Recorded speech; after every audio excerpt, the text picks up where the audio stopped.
Boker Tov, Boker Tov. Hier, nous avons étudié les trois mots Shetulim Bevet Hashem.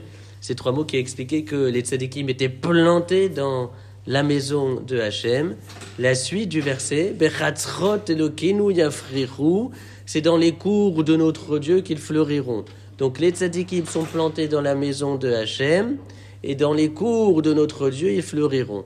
C'est la deuxième fois qu'il est question de la notion de pricha, de floraison pour les tzadikim, puisque quelques versets précédemment, il avait été dit tzadik katamar yifrach, le tzadik fleurit tel un palmier, et dans notre verset, il est dit bechatzrot elokenu yafrichu, dans les cours de notre Dieu, yafrichu, ils fleurissent. En fait, c'est une floraison sans fin. Pourquoi ?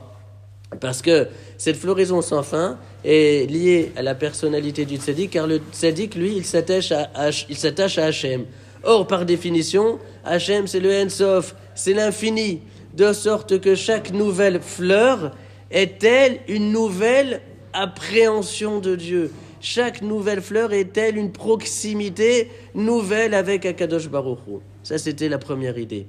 La deuxième idée, c'est que le tzaddik est planté Bevet Hashem dans la maison de Dieu, c'est-à-dire dans un espace intérieur, mais il fleurit Bechatzrot. Bechatzrot, c'est-à-dire dans les cours, c'est-à-dire à l'extérieur de la maison.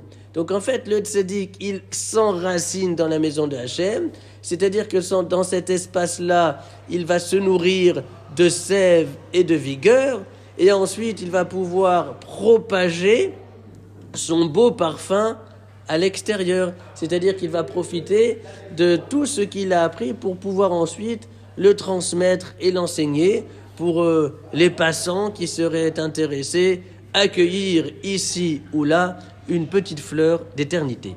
Et enfin, troisième idée, c'est que Yafrichu, si vous prenez la Bible du rabbinat, Yafrichu est traduit comme étant florissant. Ils sont florissants dans les cours de notre Dieu.